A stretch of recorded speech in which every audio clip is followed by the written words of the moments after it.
Deutéronome 30, 15, 20. Choisir la vie.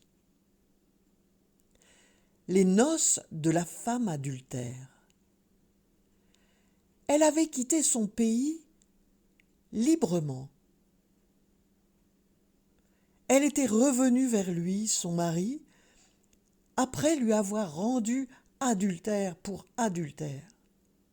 Œil pour œil, dent pour dent, la colère, la rage inondant son cœur blessé. Elle avait suivi le chemin et choisi la vie en écoutant l'Esprit lui dire « Tu choisiras la vie pour que tu vives, toi et ta descendance. » Elle avait choisi. C'est pourquoi ce soir-là, au milieu de la forêt et du maquis, dans une cabane de bûcheron aménagée en abri de conteuse du Vercors, elle avançait à son bras, au milieu des tables occupées par 15 commensaux et 15 de ses invités. Ces derniers étaient venus de partout en France, les yeux écarquillés, curieux, voir la mariée se remarier avec le même. Le lendemain à la mairie, devant ses frères et sœurs, ses enfants, ses petits-enfants et ses amis. Incroyable, mais vrai. Ils étaient là. Ils avaient répondu à son invitation. Ils étaient partis et arrivés. Un peu émus, ils se dirigeaient à pas lents vers la cabane de la sorcière de Malater, comme elle, à sa suite. Aimer le Seigneur ton Dieu, suivre ses chemins, garder ses commandements, ses lois, ses coutumes.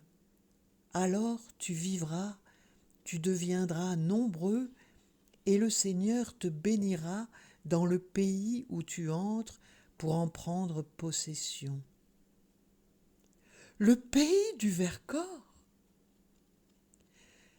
Des invités à la noce des mariés, adultères, les 15 témoins retenaient leur souffle sur les bancs de bois, attablés pour un rustique repas et une comté profane avec lutins, sorcières et bûcherons. Ils regardaient à la dérobée cette noce étrange, où la mariée et le marié de 50 ans disparaissaient parmi les leurs, anonymes. Vois, je mets aujourd'hui devant toi la vie et le bonheur, la mort et le malheur, moi qui te commande aujourd'hui.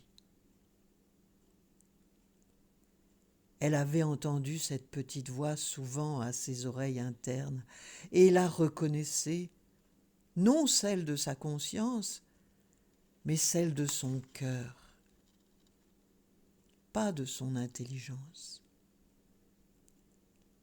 Se sentant observé par tous, amis et famille, étrangers, le cœur lui manqua, mais se ressaisit aussitôt.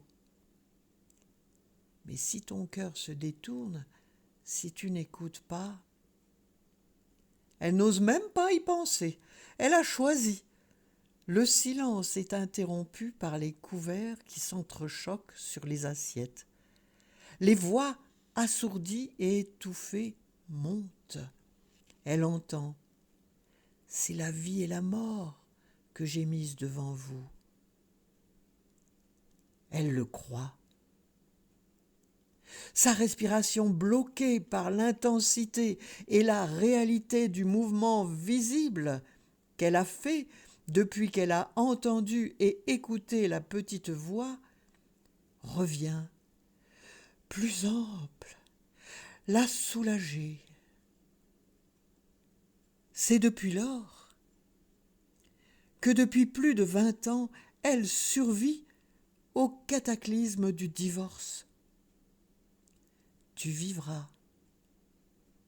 et tu prolongeras tes jours, en habitant sur la terre que le Seigneur a juré de donner à tes pères, Abraham, Isaac et Jacob.